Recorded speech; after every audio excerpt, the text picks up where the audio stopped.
नमस्कार, स्वागत है आप सभी का आपके अपने YouTube चैनल में। और हम पढ़ रहे हैं क्लास 9th मैथ्स, और क्लास 9th मैथ्स में स्टेप बाय स्टेप हम आगे की ओर चल रहे हैं और पहला अध्याय हमने स्टार्ट किया है। ठीक है, और मैं आपको बता दूं कि अगर प्रॉपर तरीके से अगर आप टीच टेक चैनल के साथ में अगर चलते गए तो मैं आपको बता दूं कि गारंटेड आप 100% स्कोर कर सकते हैं। नंबर 1 आपका मैथ्स, जितने भी सब्जेक्ट है आपके, उसका सबसे फेवरेट सब्जेक्ट आप इसको मैथ्स को बना सकते हैं, और ये मेरी गारंटी है। बस थोड़ी सी कंडीशन ये है, मैं बार बार बोलता हूँ कि भैया जो मैं पूरा बेसिक 0 लेवल से पढ़ा रहा हूँ उसको आप नोट करते चलिए, नोट करने के बाद में उसको प्रैक्टिस करिए, 1-2 बार पढ़िए, एग्जाम्पल्स करिए, सारे एग्जाम्पल को करिए, और फिर आप देखिए कि एक्सरसाइज के क्वेश्चन आप धड़ाधड़ बना सकते हो, बिल्कुल बिल्कुल आराम से बना सकते हो। ठीक है, और लिखने का तरीका आपका जब नोट्स बनाएंगे या प्रैक्टिस करेंगे बिल्कुल फाइनल जैसा होना चाहिए कि जैसे कि हम एग्जाम पे लिख रहे हैं। कहने का मतलब प्रेजेंटेशन भी आपका प्रॉपर होना जरूरी है। ठीक है, चलिए आज का हमारा टॉपिक है जो कंटिन्यूअस हम चल रहे हैं, वास्तविक संख्याओं और उनके दशमलव प्रसार। अच्छा, दशमलव के बारे में तो हम पहले से ही जानते हैं, ठीक है ना, फिर भी हम समझते हैं यहाँ पर कि क्या मामला क्या है। यहाँ पर वास्तविक संख्याओं की बात की है, और जो वास्तविक संख्या है उसको दशमलव रूप में कैसे निरूपित किया जा सकता है। तो देखिए, फिर से हम वही से शुरू करते हैं। भाई ये संख्या रेखा है, और कौन सी संख्या रेखा है? कौन सी संख्या रेखा बोलते हैं इसको? वास्तविक संख्या रेखा। ऐसा क्यों? क्योंकि संख्या रेखा पर वास्तविक संख्याओं को निरूपित किया जाता है, इसलिए इसको वास्तविक संख्या रेखा बोला जाता है। चलिए ठीक है, अब हमें यह मालूम है कि इस संख्या रेखा पर मैं यहां पर लिख देता हूं 1 2 3, ध्यान से समझना, 4 5। मैंने क्या किया, समान दूरी पर, समान इकाई पर चिन्ह बना दिया, स्केल की सहायता से बनाया, ऐसा मान लीजिए आप। और ये जो संख्या लिखी है कौन सी संख्या है? तो ये प्राकृत संख्या है, और मैं इन प्राकृत संख्याओं को शून्य में शून्य को शामिल कर देता हूं तो क्या हो गई है? पूर्ण संख्या बन गई। देखिए बार बार मैं एक ही चीज बता रहा हूं, ये प्राकृत संख्या थी। अगर आपसे पूछा जाए प्राकृत संख्या कौन सी है तो आप बोलोगे कि 1 2 3 4 5 6 7। ये सब प्राकृत संख्या कभी खत्म नहीं होती, अनंत तक चलती रहेगी। और इन प्राकृत संख्याओं के समूहों में अगर मैं शून्य को भी शामिल कर दूं तो पूर्ण संख्या बन जाएगी। हाँ बिल्कुल सही बात है, ये तो खूब मालूम है हमें। ऐसे इसी प्रकार से -1 -2 -3 -4, और इसी प्रकार से डैश डैश डैश।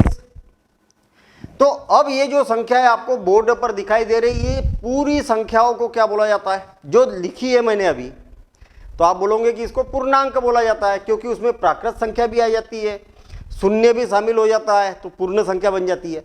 और इस पूर्ण संख्या में इन ऋणात्मक संख्याओं को भी शामिल कर दिया जाता है तो पूर्णांक बन जाती है। नाम कितना मस्त है यार, पूर्णांक। पूर्णांक, पूर्णांक मतलब पूरा पूरा अंक, पूरा पूरा अंक।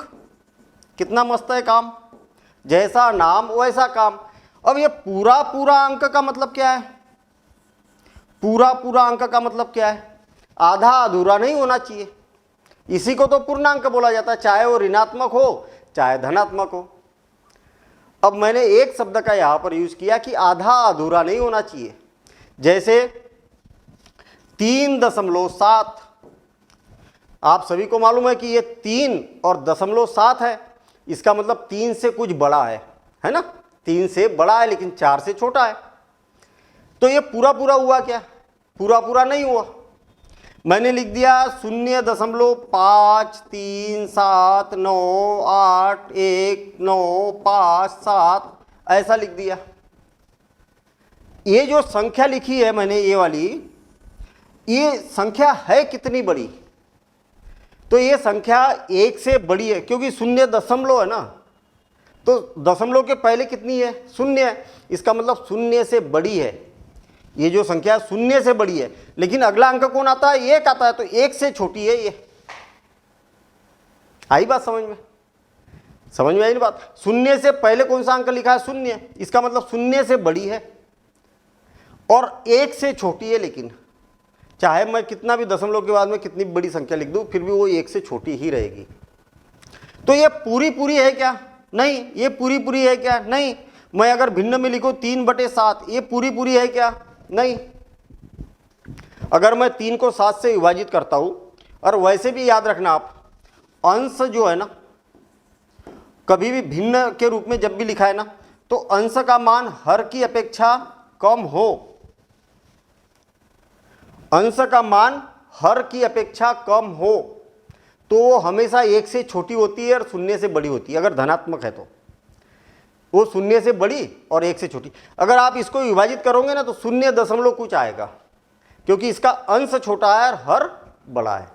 तो ये 0 से बड़ी है और 1 से छोटी है, तो पूरी पूरी हुई क्या ये? नहीं। आई बात समझ में? तो अब आपको क्या बोला है कि वास्तविक संख्याओं की बात की है। आप बोलोगे कि सर वास्तविक संख्या की बात की है और आप तो प्राकृत संख्या की बात कर रहे हैं, आप तो पूर्ण संख्या की बात कर रहे हैं, आप तो पूर्णांक की बात कर रहे हैं। हाँ, ये भी तो वास्तविक ही संख्या है। जो अभी तक मैंने लिखी है ना, ये भी वास्तविक संख्या ही तो है। तो मैंने बोला कि जो पूर्णांक होता है उसको दशमलव के रूप में लिखो। जैसे अगर मुझे लिखना है 3, तो 3 को अगर दशमलव के रूप में लिखना है तो कैसे लिखूंगा? तो 3.000, बस 2 शून्य लगा दिया, बहुत है। अगर ज़्यादा लगाना है तो ज़्यादा लगा दो, कोई दिक्कत नहीं है। 3.00, ये दशमलव है, 0.0000, 3.00000000 जितने लगाना है उतने लगाओ। ये सभी का मान तो एक ही होता है ना, ये सभी का मान कितना होता है? एक ही होता है, एक जैसी ही बात है। ये भी 3 ही है, ये भी 3 ही है, ये दशमलव लगा हुआ है, या ये भी 3 ही है और ये भी 3 ही है। तो मुझे एक बात बताओ कि वास्तविक संख्याओं के दशमलव प्रसार, तो इन संख्याओं की तो बात करेंगे नहीं भाई, इनको तो आप बड़े आसानी से प्रदर्शित कर सकते हैं ना दशमलव के रूप में। ये कर दिया दशमलव के रूप में प्रदर्शित। आपसे पूछा जाएगा कि इनके बीच में जो संख्याएं होती है ना, इसके बीच में, इसके बीच में, इसके बीच में, इनके बीच में, इनके बीच में कई सारी अनंत परिमेय संख्या और अनंत अपरिमेय संख्या होती है। ये दोनों को अगर ले लोगे ना आप, कोई भी 2 संख्या ले लो, इनके बीच में अनंत परिमेय संख्या और अनंत अपरिमेय संख्या होती है। आई बात समझ में? अब याद रहेगा। कोई भी 2 संख्या ले लो, मैंने ये 2 संख्या ले ली, इनके बीच में अनंत परिमेय संख्या और अनंत अपरिमेय संख्या होती है। अब याद रहेगा ये। लेकिन सर आप बोल रहे हैं कि इसके बीच में अनंत परिमेय संख्या और अनंत अपरिमेय संख्या होती है। अच्छा, तो फिर ये दिखती कैसी है? दिखती कैसी है? तो मैं कुछ परिमेय संख्या और कुछ अपरिमेय संख्या को यहाँ पर ढूंढने की कोशिश करता हूँ। देखिए, मैं फिर आपको बता दूँ कि आप अगर थोड़ा सा टाइम लगेगा इसमें, थोड़ा सा टाइम लगेगा, लेकिन कन्फ्यूजन पूरा खत्म कर रहा हूँ मैं।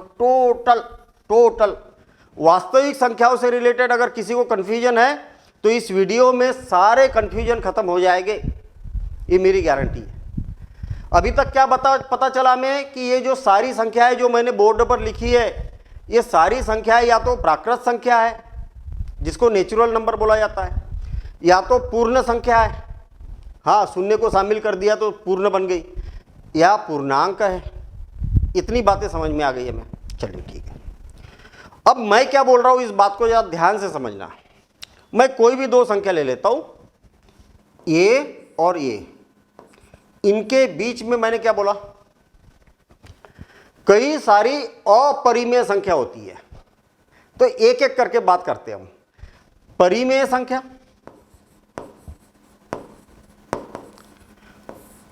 फिर उसके बाद में देखेंगे कि अपरिमेय संख्या। चलो ठीक है, पहले अपरिमेय संख्या देख लेता हूं मैं।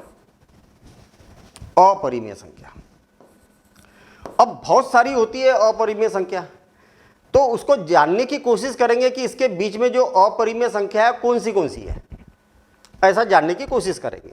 और ध्यान से समझना, बिल्कुल ध्यान से समझना, ठीक है। अपरिमेय संख्या। तो आप एक काम करो, ये जो वर्गमूल 1 है ना, ये जो वर्गमूल 1 है ना, इसको वर्गमूल में लिखने की कोशिश करो। तो वर्गमूल 1 को मैं वर्गमूल 1 लिखता हूँ। आपको मालूम है क्या कि 1 का वर्गमूल 1 ही होता है। हाँ, और ये जो 4 है ना, 4 को भी मैं वर्गमूल में लिखने की कोशिश करता हूँ, 4 को भी वर्गमूल में लिखने की कोशिश करता हूँ। तो इसको मतलब 2 को, तो ये क्या लिखेंगे हम, वर्गमूल 4। आई बात समझ में? वर्गमूल 1 और वर्गमूल 4, ये दोनों संख्या है। इन दोनों संख्याओं को मैं ऐसा लिख सकता हूं, क्यों? क्योंकि इनके बीच की मैं अपरिमेय संख्या ज्ञात करना चाह रहा हूं कि कौन सी अपरिमेय संख्या है। अब आज के बाद आप ये मत बोलना, क्योंकि ध्यान से समझना, आज के बाद ये मत बोलना कि सर 2 संख्याओं के बीच में हमसे परीक्षा में पूछा गया था कि 4 अपरिमेय संख्या बताओ। कई बच्चों को देखा मैंने कि 2 संख्या कोई भी दे दी कि भैया 1 और 2 के बीच में 10 अपरिमेय संख्या बताओ। तो बच्चे बोलते कि सर बहुत ही कठिन क्वेश्चन आ गया था, ये तो 10 संख्याएं पूछी, हमसे तो एक भी नहीं निकल रही थी और 10 पूछ ली। अरे 1000 पूछे तो 1000 लिख सकते हो आप, क्योंकि अनंत संख्याएं होती है ना। वो कैसे करते हैं, तो उसका तरीका क्या बताया मैंने कि ऐसा लिख लो और इसको वर्गमूल में लिख लो। जैसे उदाहरण के तौर पर अगर मान लिया जाए इसके और इसके बीच में पूछा जाता ना, तो हम क्या करते, 4 का वर्ग कितना होता है, 16, तो इसको वर्गमूल 16 लिख सकते हैं हम, क्योंकि वर्गमूल 16 का वर्गमूल जो होता है, 16 का वर्गमूल जो होता है वो 4 होता है। और 5 का वर्ग कितना होता है, 5 25, तो 25। ऐसे लिखना है, ठीक है ना। जैसा मैं यहां पर काम करूंगा वैसे यहां पर काम करना है। पहले समझ लो बात को।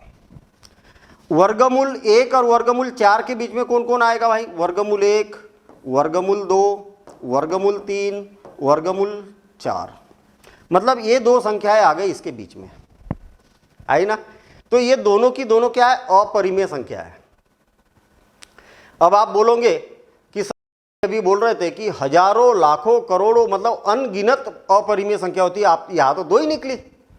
अरे गिनती लिखेंगे 1 2 3 4, तो 1 और 2 के बीच में, यानी कि वर्गमूल 1 और वर्गमूल 4 के बीच में 2 ही तो है, नहीं बहुत सारी है। देखना कैसे, वर्गमूल 1.1, वर्गमूल 1.2, वर्गमूल 1.3, वर्गमूल 1.4, वर्गमूल 1.5, वर्गमूल 1.6। अब समझ गए होगे बात को, ऐसा लिखते हुए चले जाओ। कितनी सारी हो गई, लिखते हुए जाओ जितनी चाहिए उतनी। भाई ये सारी जो संख्या है ना वो 1 से बड़ी है, क्योंकि 1 दशमलव लग गया कि नहीं, 1 दशमलव मतलब 1 से बड़ी है, तो आपको 1 से बड़ी चाहिए, लेकिन 4 से छोटी है। अच्छा 2 को पकड़ लो, वर्गमूल 2.1 है ना, वर्गमूल 2.2, वर्गमूल 2.3, अरे लिखते जाओ 2.4, वर्गमूल 2.5, वर्गमूल 2.6, और चलते जाएगा। 3 वाली सीरीज पकड़ लो, अरे कितनी सारी, 1 को ही पकड़ लोगे तो हजारों लाखों करोड़ों आ जाएगी ना। ये गिनती कभी खत्म होगी, 1.6, 1.1 लाख, 1.1 लाख, 2000, 10 लाख, 1 दशमलव लगा देना, उसके बाद जितने लाखों लिखना है उतना लिखो। ऐसे 3.1, 3.2। भैया मेरे आज के बाद में आप ये मत बोलना कि सर ऐसा लिखते जाओ, सर मैं 2 संख्याओं के बीच में अपरिमेय संख्या नहीं निकाल सकता, ये मत बोलना। तो ये वाले जो है ना, ये सारी की सारी संख्याएं लिख रहा हूं मैं यहाँ पर, देखिए ढेर सारी संख्याएं आ रही है।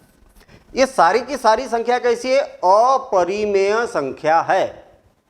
क्या है, अपरिमेय संख्या है। क्यों नोट कर लेना भैया आप, क्योंकि इन सारी संख्याओं को अगर हल किया जाए तो इसका वर्गमूल गायब नहीं होगा गायब। अगर ये इसको भाग विधि से, वो लंबी भाग विधि है उससे ज्ञात करोगे तो वर्गमूल गायब हो जाएगा, वो दशमलव के रूप में परिवर्तित हो जाएगा। लेकिन इसका दशमलव रूप कैसा होता है, अरे ये तो कौन सा रूप है, वर्गमूल के अंदर लिखने वाला रूप है। इन्हीं संख्याओं को हम दशमलव के रूप में भी लिख सकते हैं, इसका वर्गमूल गायब भी कर सकते हैं। लेकिन जब इसका वर्गमूल गायब होगा तो वो किस प्रकार से होगा वो पूछना चाह रहे हैं यहां पर आपसे। अब इसके आगे की बात कर रहे हो, मतलब मेरा अभी तक केवल ये उद्देश्य था कि आपको ये बताना कि दो संख्याओं के बीच में अपरिमेय संख्या कैसे निकाली जाती है, ये उद्देश्य था। चलिए अब देखते हैं हम कि इन संख्याओं के बीच में परिमेय संख्या कितनी होती है। इन संख्याओं के बीच में परिमेय संख्या कितनी होती है। अब परिमेय बता रहा हूं मैं, ठीक है, परिमेय संख्या। तो देखिए मेरे पास क्या है, 1 है और यहां पर कितना 2 है। आपको ऐसी संख्या चाहिए जो इससे बड़ी हो इससे छोटी हो। कितनी संख्या चाहिए, कितनी संख्या चाहिए, 10 चाहिए, 10। कितनी चाहिए, 10। चलो 15 चाहिए, 15। कितनी चाहिए, 15। अरे लाखों निकाल सकते हो, आपको जितनी चाहिए उतनी निकाल सकते हो। तो बड़ा सिंपल सा तरीका बताता हूं मैं आपको, बिल्कुल सिंपल, इससे सिंपल तरीका हो ही नहीं सकता। आप 1 लिख दो यहां पर और यहां पर लिख दो 2। अब कितनी संख्या चाहिए आपको, मान लिया जाए 11 चाहिए आपको। कितनी चाहिए, 11। 11 चाहिए ना। इनके दोनों के बीच में कितनी संख्या चाहिए, 11। तो आप क्या करो, 11 में 1 को प्लस कर दो तो कितना हो गया, 12। तो 12 का इसमें ऊपर नीचे गुना कर दो और इसमें भी 12 का ऊपर नीचे गुना कर दो। एक ज्यादा का, मुझे 11 चाहिए, 11 अपरिमेय संख्या चाहिए 1 और 2 के बीच में। तो आप क्या करो, जितनी भी चाहिए उसमें 1 को जोड़ दो तो कितना हो जाएगा, 12। ये विधि है इसकी। और 12 का इसमें भी ऊपर नीचे गुना कर दो और इसमें भी ऊपर नीचे गुना कर दो। अब मुझे एक बात बताइए कि ऊपर गुना करूंगा तो 12 दूनी 24 बटे 12 और यहां पर कितना हो जाएगा, 12 बटे 12। बस अब सुनो जरा, अब आपको गिनती तो आती है ना। 12 ऊपर अंश को देखो, आप अंश को, अंश से गिनती लिखना चालू कर दो। 13, 14, 15, 16, 17, 18, 19, 20, 21, 22, 23 और देखो ये गिनती 24 तक पहुंच गई। बस अब क्या करो, इसके नीचे सब में 12 लिख दो। आई बात समझ में, सब में 12 लिख दो। अरे भाई कितनी भी संख्या हो, कितनी भी, भाई आपके बुक में क्वेश्चन कितने हैं, कितने क्वेश्चन है, ऐसे 2 संख्या है उसके बीच में 4 निकालो, 5 निकालो, 6 निकालो, बस यही पर बात खत्म हो गई। अब आपको जितने निकालना है उतने निकालो। इस आधार पर आपकी पिछली प्रश्नावली बन जाएगी। केवल इतनी सी बात थी उसमें, आप पढ़ते आ रहे होगे, इतनी सी बात थी उसमें।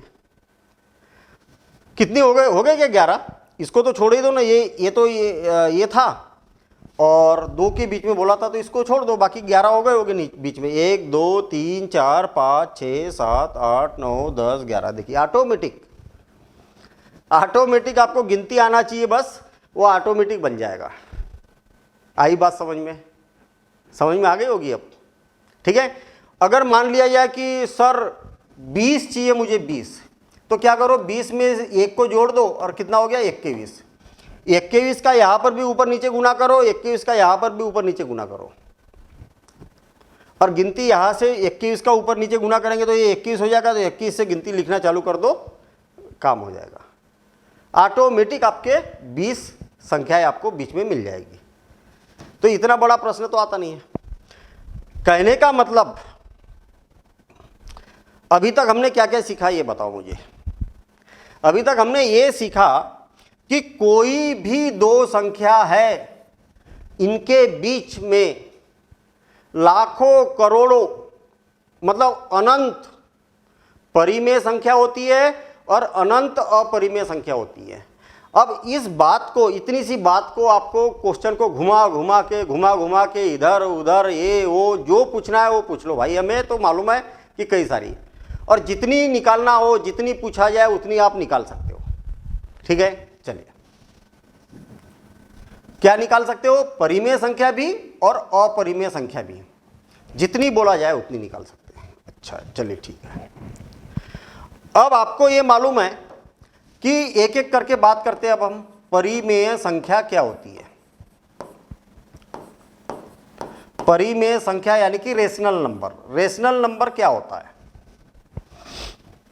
क्या होता है रेशनल नंबर? परिमेय संख्या क्या होती है? तो आप बोलोगे कि दुनिया में ऐसी ऐसी संख्या, बस याद रखना, अब ये फाइनल है भैया। ये बात मैं कई बार बता चुका हूँ, चैप्टर चालू होने से लेके अभी तक कई बार बता चुका हूँ कि परिमेय संख्या किसको बोला जाता है। तो दुनिया की ऐसी, अरे ऐसा मत लिखना एग्जाम में, ऐसी संख्या जिसको P/Q के रूप में लिखा जा सकता है, जहां पर जो हर है ना, जो नीचे लिखा है ना, वो शून्य नहीं होना चाहिए, पहली बात। और जो अंश और हर है ना, दोनों के जगह क्या आना चाहिए?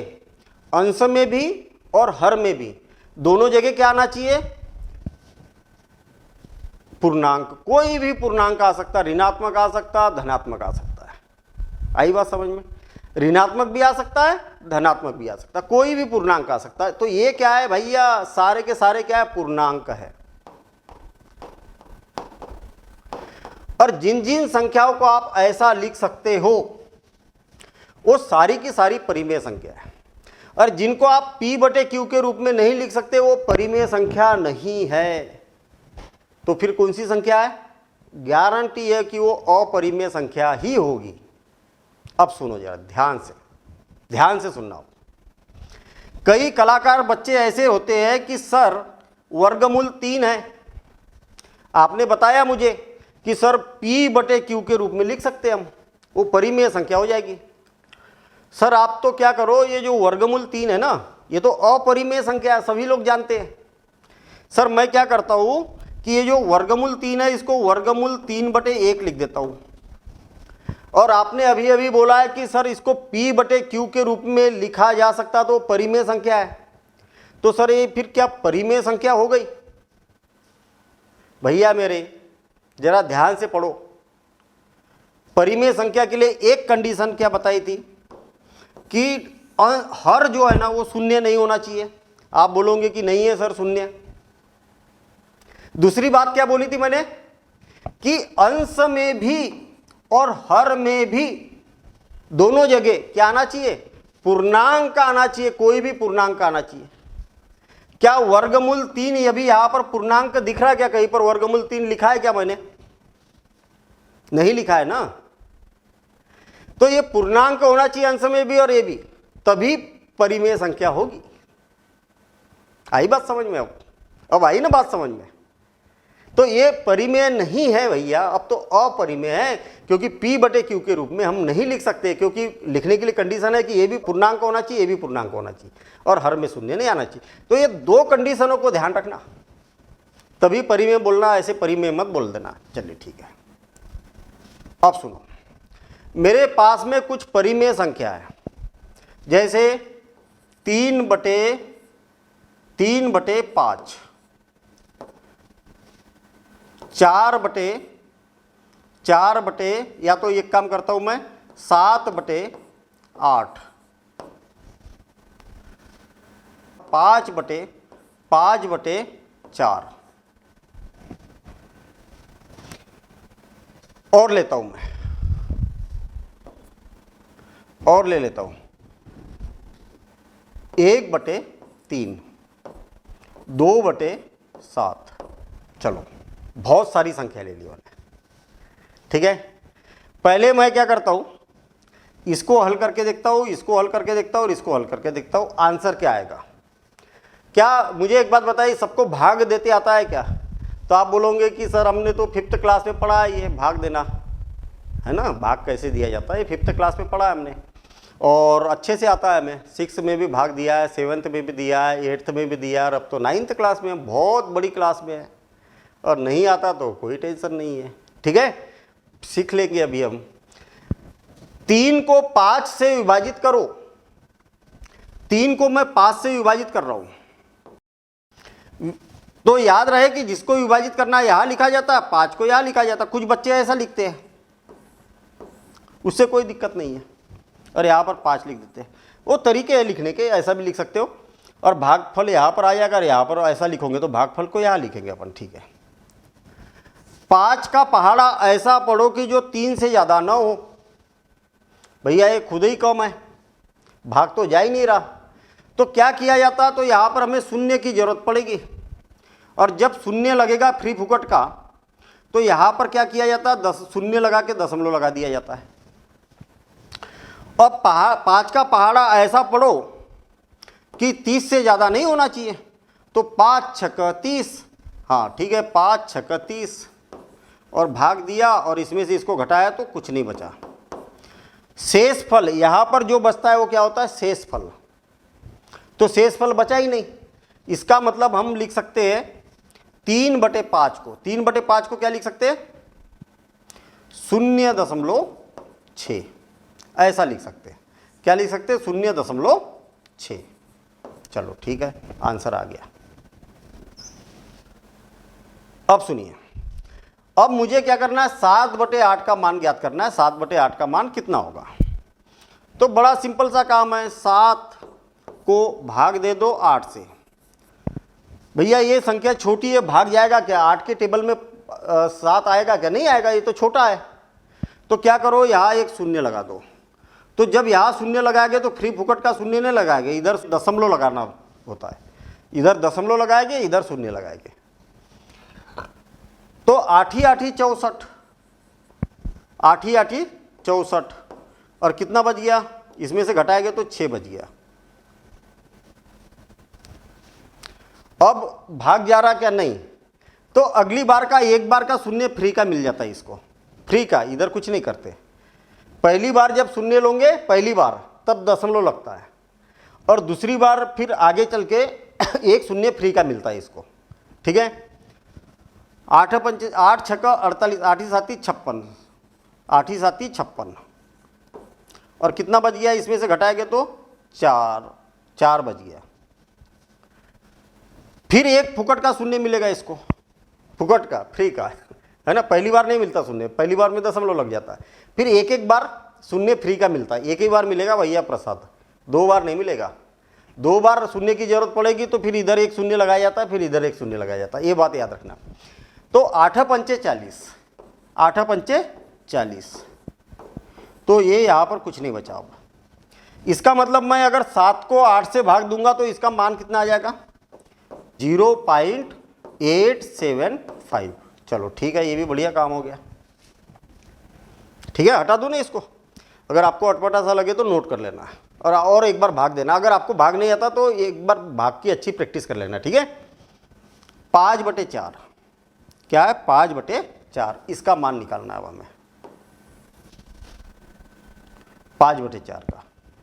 तो 5 को 4 से भाग देना हमें 5 को देना है 4 से भाग, तो 4 × 4, और बच गया 1, बच गया 1।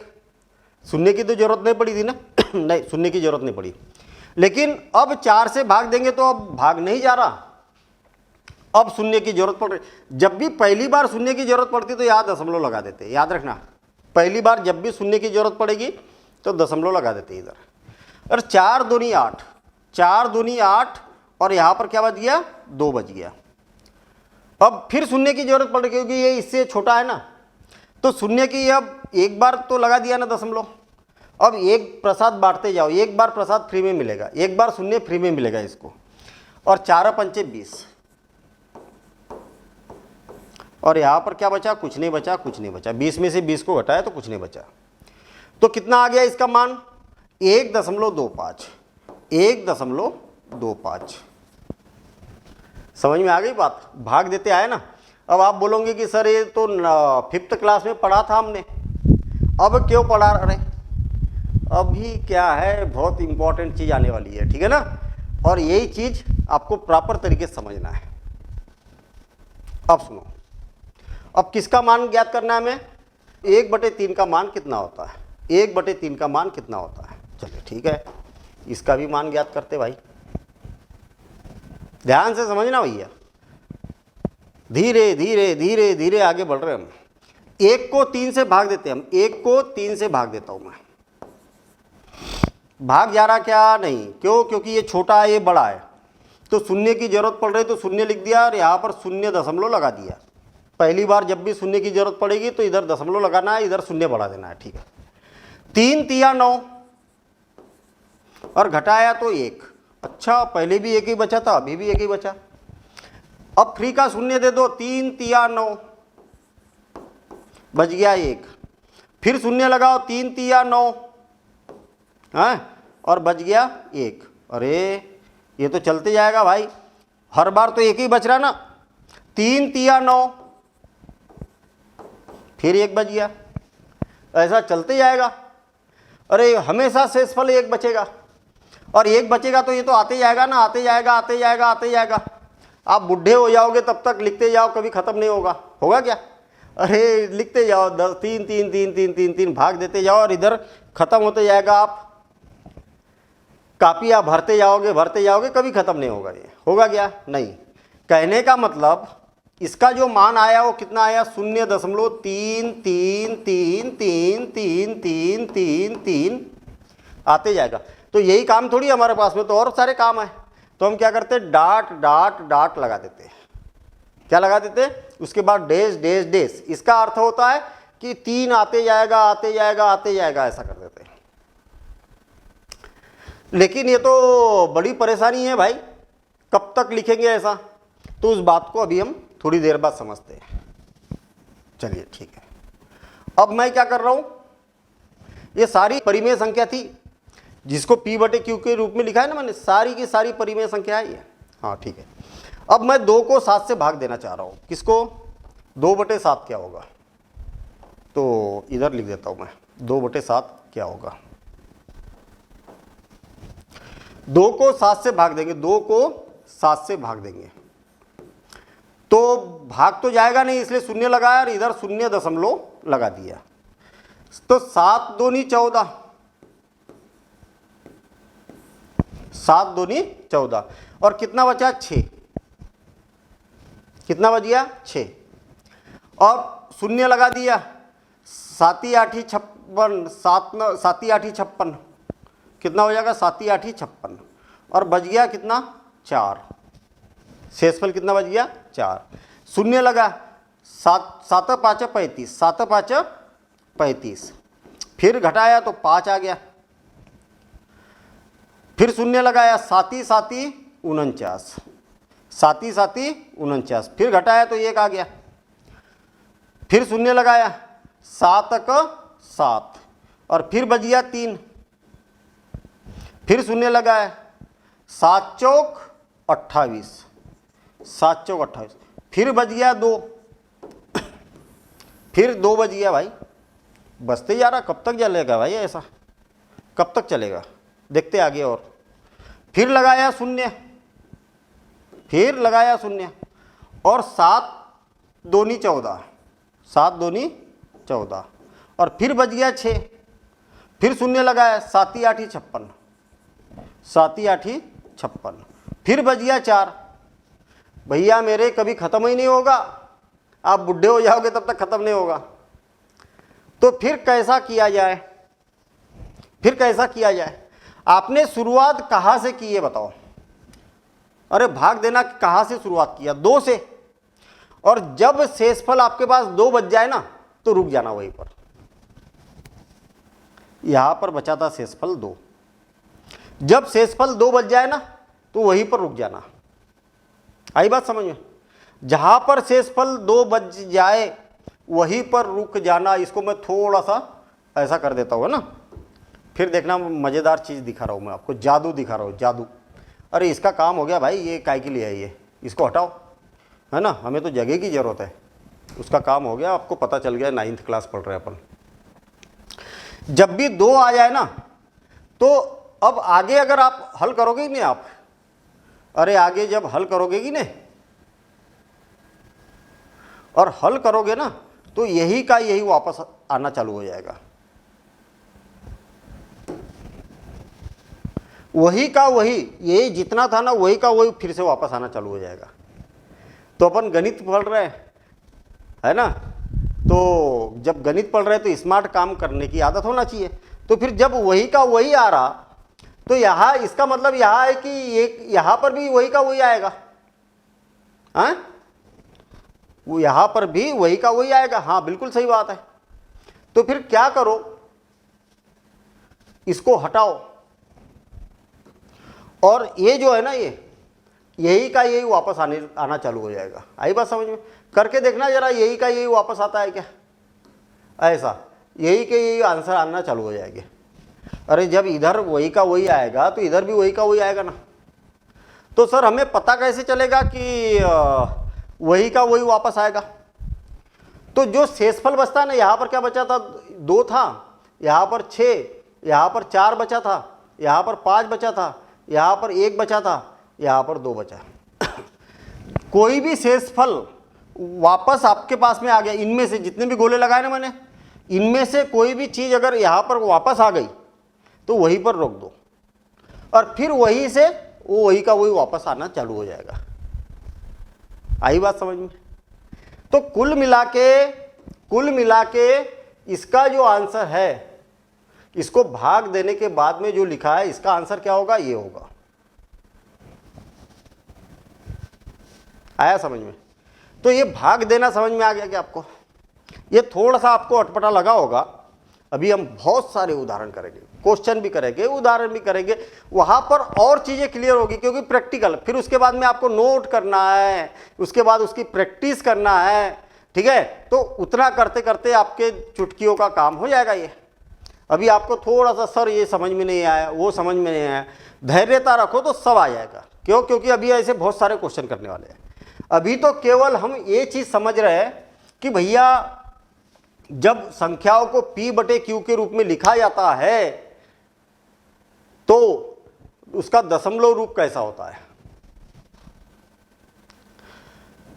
अब हमें ये बड़ी अटपटी सी बात लग रही है। यहां पर 3 क्या हो रहा? बार बार बार आ रहा। क्या आ रहा? बार बार आ रहा। अच्छा, बार बार आ रहा तो इसके ऊपर बार लगा दो ना भाई। कौन आ रहा बार बार? 3 बार बार आ रहा ना, तो 3 के ऊपर बार बार आ रहा तो बार लगा दो। तो आपको ऐसा लिखने की भी जरूरत नहीं पड़ेगी। अब देखना यहां पर 2 8 5 7 1 4, फिर 2 8 5 7 4। अरे ये वाली जो चीज है ना, ये बार बार आ रही है, बार बार आ रही है। कौन आ रहा बार बार? ये बार बार आ रहा। तो जब बार बार आ रहा ना, तो बाकी की संख्या को जैसे को वैसे लिखो। जो चीज बार बार आ रही है, 2 8 5 7 1 4, तो उसके ऊपर बार लगा दो।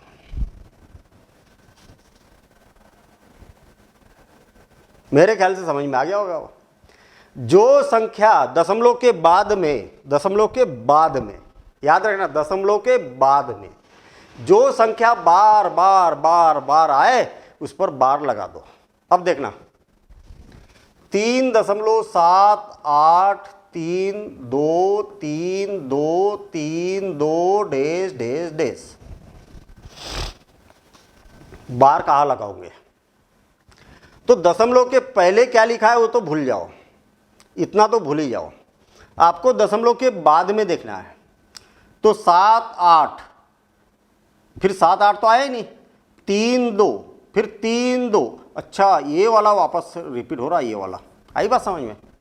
तो यहां से रिपीट होना चालू हुआ ना, तो 3.78 और 3 2, यही तो रिपीट हो रहा है ये बार बार। तो इसके ऊपर बार लगाना, गलती से भी इधर मत पहुंचा देना बार को। अब आ गया होगा आपको समझ में। मैंने एक उदाहरण बताया यहां पर, उदाहरण बार लगाने का तरीका। जो बार बार आएगा उस पर बार लगाना। देखना अब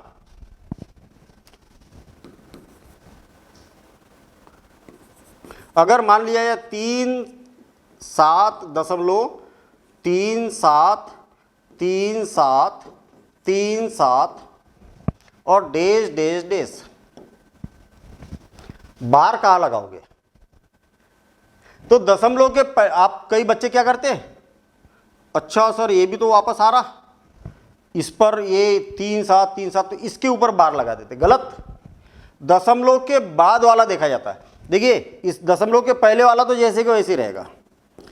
दशमलव के बाद में कौन बार बार आ रहा है? ये बार बार आ रहा है ना। तो जो दशमलव लगाया, दशमलव के बाद का देखा जाता, न कि दशमलव के पहले वाला। आई बात समझ में?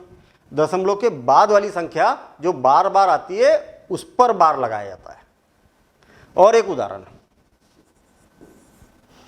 273.98321321321 डैश डैश डैश। अब ये संख्या है तो कहाँ पर बार लगाओगे? तो मैंने देखा कि 321 बार बार आ रही है। देखिए ये वाली संख्या क्या आ रही है? बार बार आ रही है। तो इसके पहले वाली जैसे कि वैसे लिखो, 273.598, फिर 321 ये बार बार आ रही है। तो इसके ऊपर बार बार को नीचे मत लगाना, मैंने ये समझाने के लिए लिखा है, याद रखना ये वाली चीज़ें। नहीं तो आप बोलोगे कि सर आपने भी तो नीचे बार लगाया था। भैया मेरे कन्फ्यूजन नहीं होना चाहिए, इसको हटा ही देता हूँ मैं। ये तो केवल पहचानने के लिए था कि कौन बार बार आ रहा है, इसलिए लिखा था मैंने यहाँ पर। आई बात समझ में? तो बार नीचे मत लगा देना गलती से, बार हमेशा ऊपर लगेगा। ठीक है, चलिए। तो ये हो गया क्या? हाँ, बस अभी तक क्या पढ़ रहे हैं हम? परिमेय संख्या। सुनो जरा ध्यान से, अब मुद्दे की बात आ रही है। परिमेय संख्या, परिमेय संख्याओं को P/Q के रूप में लिखा जा सकता। हाँ, लिखा जा सकता है, कोई दिक्कत नहीं है, हमें कोई समस्या नहीं है यहाँ पर। दशमलव ये जो भिन्न है इनको P/Q के रूप में लिखा जा सकता, बिल्कुल लिखा जा सकता। हाँ, कोई समस्या नहीं है। लेकिन जब दशमलव के रूप में जब लिखते हैं तो क्या होता है? ये दो चीज़ें होती है। क्या होता है? ये दो चीज़ें होती है। दशमलव के रूप में जब लिखते हैं तो ये दो चीज़ें होती है, दोनों में से कोई ना कोई चीज़ होगी। आई बात समझ में? कोई ना कोई चीज़ होगी, दोनों में से एक कोई चीज़ होगी। कौन सी चीज़ होगी सर? अरे बड़ा सिंपल, यहाँ पर क्या है, बार बार आने वाला काम खत्म हो गया। इसको जब मैंने 3 को 5 से भाग दिया था तो शेषफल बचता ही नहीं था और अपना क्वेश्चन खत्म हो गया था।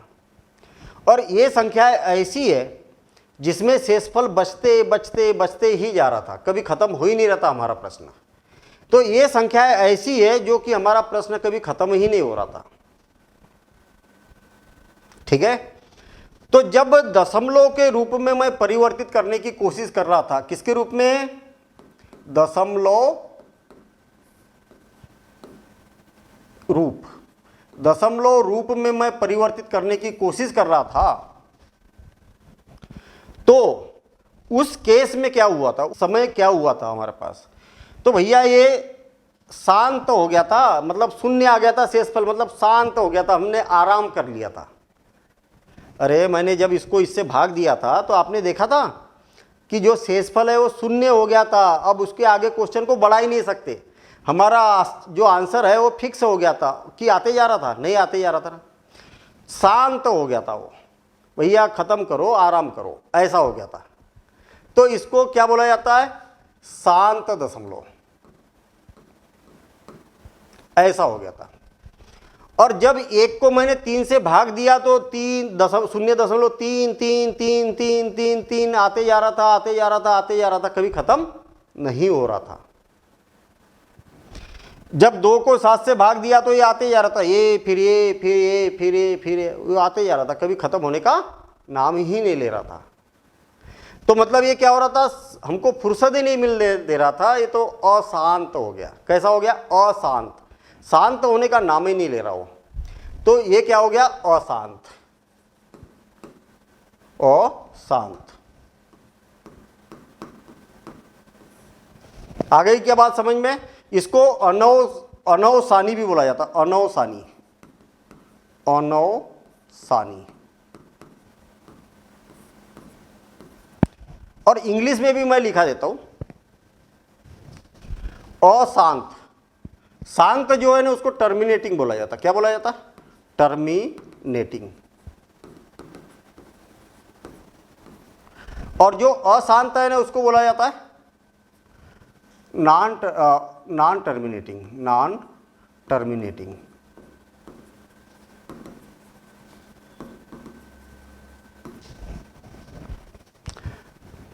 ठीक है। ये जो अनवसानी है, अनवसानी, तो इसको क्या बोलेंगे?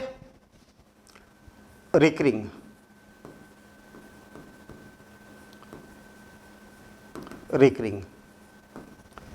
इंग्लिश में भी नाम मालूम होना चाहिए। इसको क्या बोलते हैं? रिकरिंग। अशांत तो नॉन टर्मिनेटिंग। ठीक है ना? हाँ, अब सुनो जरा। रिकरिंग का मतलब बार बार आना, बार बार आना, बार बार आना, ऐसा हो गया। हाँ, अब ये दशमलव प्रसार है ना, दो ही प्रकार के होते हैं ना, एक ऐसा हो सकता है या ऐसा हो सकता है। ठीक, तो ये क्या है? अशांत है। क्या है? अशांत है। और या तो अनवसानी भी इसको बोल सकते हैं। जब भी ऐसा होगा, ऐसी संख्या मिलेगी, जैसे उदाहरण के तौर पर 3.57 शांत हो गया ना, आगे तो नहीं आ रहा। 91.431 0.5 9.8432 बस खत्म हो गया, आगे नहीं आ रहा है। और ये कैसा होगा? 0.57373737 ऐसा आते जाएगा, आते जाएगा। तो इसी को हम कैसा लिख सकते हैं? 0.7373 आ रहा बार बार, तो 5 7 3 और ये 7 3 पर बार लगा दिया जाता, बार बार आने वाला। और एक उदाहरण देते हैं हम, 3.972197219721 और ऐसा आते जाएगा। तो इसको क्या लिख सकते हैं हम? 3 दशमलव, देखिए इसको क्या लिख सकते हैं? 3.9721। ये बार बार आ रहा तो इसके ऊपर बार लगा दो। तो इसको ऐसा लिखा जाता है, इसको ऐसा लिखा जाता है। ये क्या है? सब अशांत है या अनवसानी है।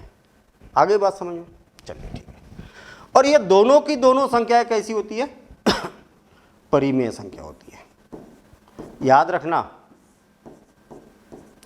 अब आप बोलोगे कि सर हम कैसे पहचानेंगे कि अगर दशमलव के रूप का अगर प्रश्न है?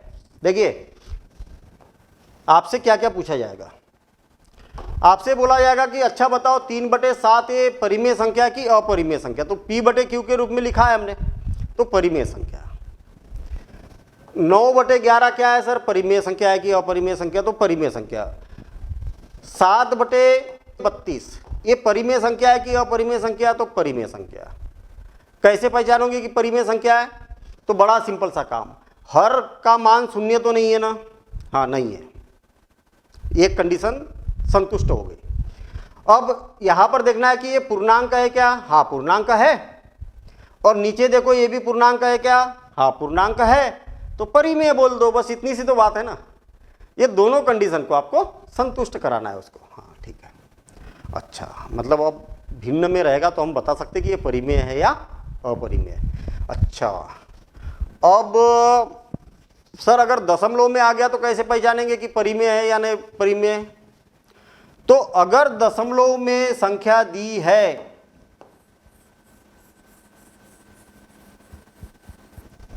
और आगे डैश डैश नहीं आया, मतलब क्या हो गई? ये शांत हो गई। क्या हो गई? ये शांत हो गई। तो भी भैया परिमेय संख्या है। आई बात समझ में? नोट कर लेना कि कोई भी संख्या दशमलव रूप में हो और वह क्या हो? शांत हो, मतलब आगे नहीं आ रही है, तो परिमेय संख्या कहलाती है। अच्छा, और अगर ऐसा बार बार आना चालू हो जाए तो भी परिमेय संख्या होती है। आई बात समझ में? 3 7 3 7 3 7 3 7 3 7 लगातार 3 7 3 7 3 7 ऐसा लगातार आएगा तो ये भी क्या होती है? परिमेय संख्या होती है। तो मुझे एक बात बताओ कि दुनिया में अब चाहे किसी भी प्रकार की संख्या हो, परिमेय संख्या है या नहीं है बता सकते हैं। अच्छा, अब बताना मेरे को कि ये परिमेय संख्या है कि नहीं है। 29.4394392 4329 ऐसा, और आते जा रही है। ये परिमेय संख्या है कि अपरिमेय संख्या है? तो आप ये देखेंगे कि सर बार बार आ रहा क्या, ये देखते हैं अपन। 5 4 तो आया ही नहीं। 3 9 4 3 9 आया यहाँ पर, फिर 3 9 आ गया, फिर यहाँ पर भी 3। अरे ऐसा थोड़ी होता है, लगातार रिपीट होना चाहिए ना, बीच में गैप नहीं आना चाहिए। यहाँ पर गैप आ गया ना, 3 9 ये गैप आ गया। अरे 3 9 तो, अरे इधर तो और भी कुछ आ गया। आई बात समझ में? लगातार होना चाहिए एक जैसी, मतलब जैसे ये वाला आया तो फिर तुरंत ये वाला भी उतना ही आना चाहिए, फिर ये भी उतना ही आना चाहिए, फिर तुरंत ये भी उतना ही आना चाहिए। आई बात समझ में? जब ऐसा होगा तब परिमेय संख्या होगी। आई बात समझ में? अब दशमलव में कोई भी संख्या रहेगी तो परिमेय है या नहीं, ये बता सकते हैं अपन। अब परिमेय है तो शांत दशमलव है कि अशांत दशमलव है, ये भी बता सकते हैं। बस ये बहुत बड़ी बात अपनी यहाँ पर कंप्लीट होती है। अब सुनो जरा ध्यान से, अब सुनो जरा ध्यान से, समझना आप ध्यान से। अभी तक हमने ये देखा कि परिमेय संख्या जो होती है ना, उसका दशमलव रूप कैसा होता है। अब अपरिमेय संख्या, अपरिमेय संख्या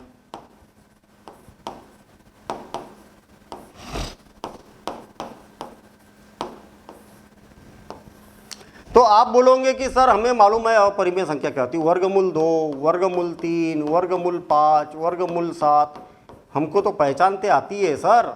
ये तो सारी वर्गमूल 3.5, वर्गमूल 3.1 2 3 4 5 है, ऐसे ये सारी अपरिमेय संख्या, क्योंकि इसका वर्गमूल गायब नहीं हो सकता।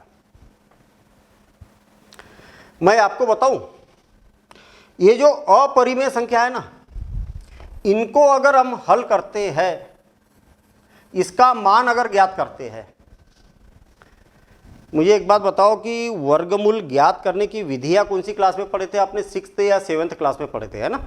6th क्लास में भी था, 7th में भी उसका यूज़ किया था कि कोई संख्या अगर वर्गमूल में है तो उसको भाग विधि के द्वारा उसका मान कैसे ज्ञात किया जाता है। ये बातें हम पढ़ चुके हैं और अब भूल भी चुके हैं, मुझे मालूम है भूल भी चुके हैं, ठीक है ना? तो मैं एक आध क्लास में उसको फिर से रिवाइज करा दूंगा कि भैया लंबी भाग विधि द्वारा वर्गमूल वाली संख्याओं के मान कैसे ज्ञात किए जाते हैं, बताऊंगा मैं एक आध दिन, ठीक है? हाँ, एक क्लास उसकी मैं स्पेशल लूंगा, ठीक है? लेकिन अभी तो थोड़ी देर के लिए भूल जाओ कि उसको कैसे ज्ञात किया जाता है। अभी तो हम ये देखते हैं कि ये इसको ज्ञात जब करते हैं तो क्या हमें प्राप्त होता है। आई बात समझ में? क्या हमें प्राप्त होता है, इसको जब ज्ञात करेंगे, इसका मान ज्ञात करेंगे तो हमें कैसी संख्याएं प्राप्त होती है। तो मैं आपको बता दूं कि ये क्या होती है, अशांत दशमलव होती है। कैसी होती है? अशांत दशमलव।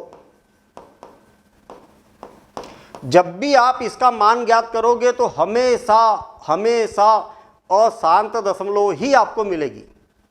जैसे मैं बताऊं कैसे अशांत दशमलव, 2.31031003100 कितने शून्य, और इसी प्रकार से आगे बढ़ते जाएगा, कभी खत्म नहीं होगी ये, कभी खत्म नहीं होगी। लेकिन आप बोलोगे चेक करो जरा पुनरावृत्ति हो रही क्या इसकी?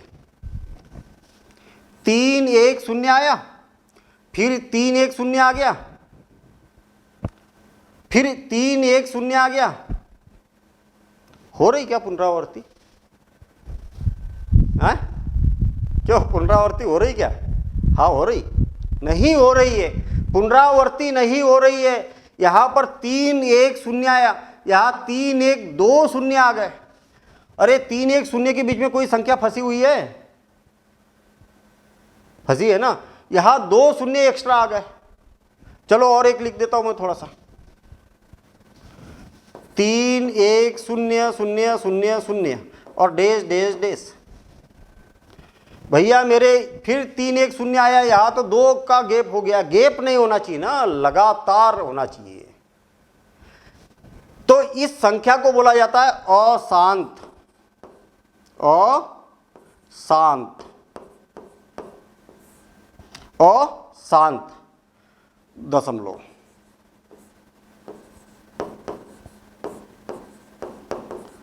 और अशांत तो रहेगी, शांत उसके साथ में क्या होगी? अपुनरावर्ती, अपुनरावृत्ति। कहने का मतलब पुनरावृत्ति नहीं हो रही है, ऐसी संख्या दिखेगी आपको। और ऐसी संख्या को ही क्या बोला जाता है? अपरिमेय संख्या बोला जाता है, अपरिमेय संख्या कहा जाता है। तो आप बोलोगे कि सर इतनी बातें बताते जा रहे हो, आप बताते जा रहे हो, हम कैसे याद रखेंगे? तो मैं आपको बताता हूँ कि आपको लिखते जाना है, लिखते जाना है, लिखते जाना है, साथ साथ में लिखते जाना है। कहीं पर अगर आपको ऐसा लगता है कि इसको मैं और डिटेल में विस्तार पूर्वक लिखो, तो बगल में लिखते हुए चलो, ठीक है। फिर और एक बार इस वीडियो को देख लो, ये तो डला ही है यूट्यूब पर, है ना। और एक बार देख लो इस वीडियो को, हैं, तब तक देखो जब तक पूरी बात समझ में ना आ जाए। बढ़िया आराम से पढ़ा रहा हूँ मैं, कोई दिक्कत नहीं है, ठीक है। और अब आप बोलोगे कि सर अब हो गया हमें कन्फ्यूजन चालू, और स्वाभाविक सी बात है कि अब तो हो ही गया होगा कन्फ्यूजन चालू। तो मैं आपको एक चार्ट बना देता हूँ, और चार्ट बनाने के बाद आपका वो सारा कन्फ्यूजन खत्म हो जाएगा कि कब कोई भी दशमलव रूप में अगर दिया है तो कब परिमेय संख्या होगी, कब अपरिमेय संख्या होगी, ठीक है।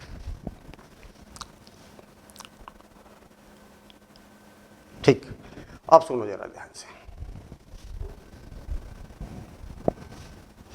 दशमलव रूप, ये 2 प्रकार के होते हैं दशमलव रूप।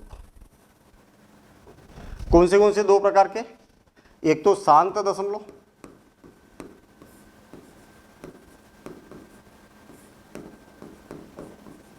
एक होता है अशांत दशमलव।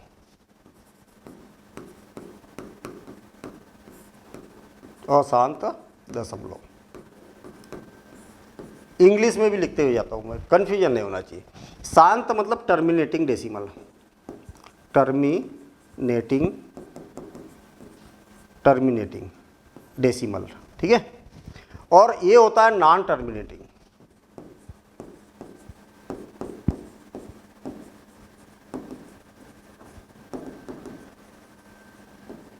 डेसिमल। ये हो गया क्या? इतना समझ में आ गया? अब देखिए, अशांत दशमलव जो है ना, वो 2 प्रकार के होते हैं।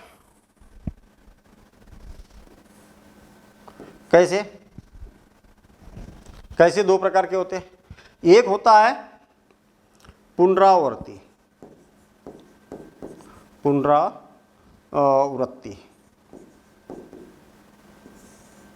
जिसको बोला जाता है रिकरिंग।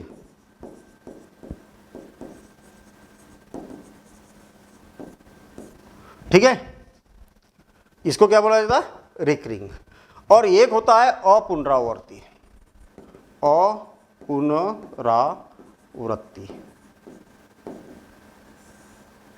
अपुनरावृत्ति या नॉन रिकरिंग।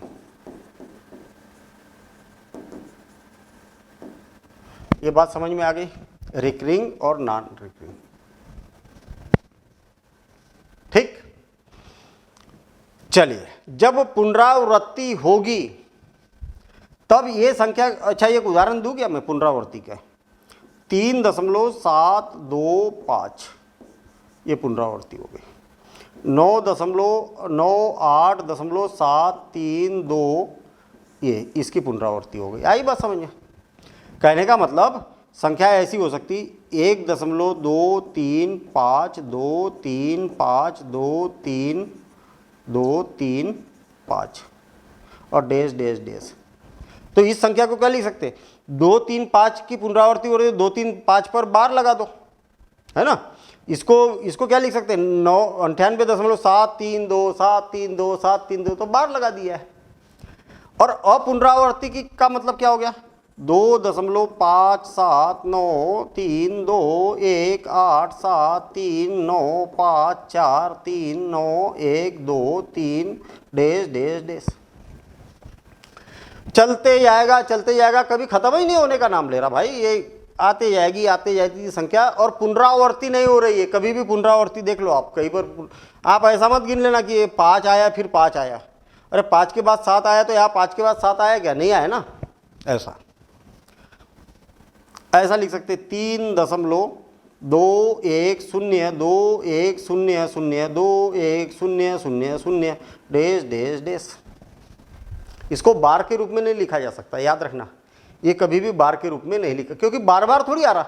यहाँ 210 आया, यहाँ 2100 आया, यहाँ 21,000 आ गया, तो ये बराबर थोड़ी होता है।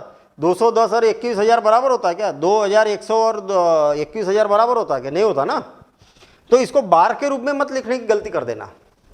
तो जब भी ऐसी संख्या आएगी,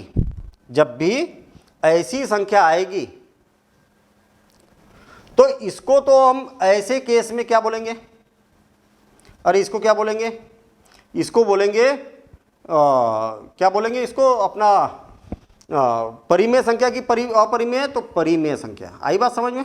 इस केस में परिमेय संख्या होगी। जब भी आपको ऐसी संख्याएं दिखेगी जो शांत है, चुपचाप, मतलब 3.9 बस हो गया, 7.543 डैश डैश लगाने की जरूरत ही नहीं है। ये संख्याएं सारी की सारी परिमेय संख्या होती है, और ये भी परिमेय संख्या होती है,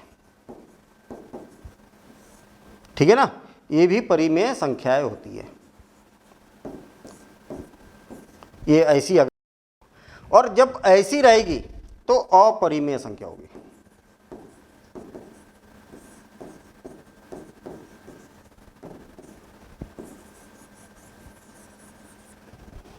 आई बात समझ में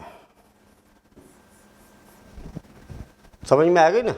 तो परिमेय संख्या कब कब होगी, जब ऐसी रहेगी और ऐसी रहेगी तो परिमेय, और अपरिमेय कब होगी, जब ऐसी रहेगी तो अपरिमेय।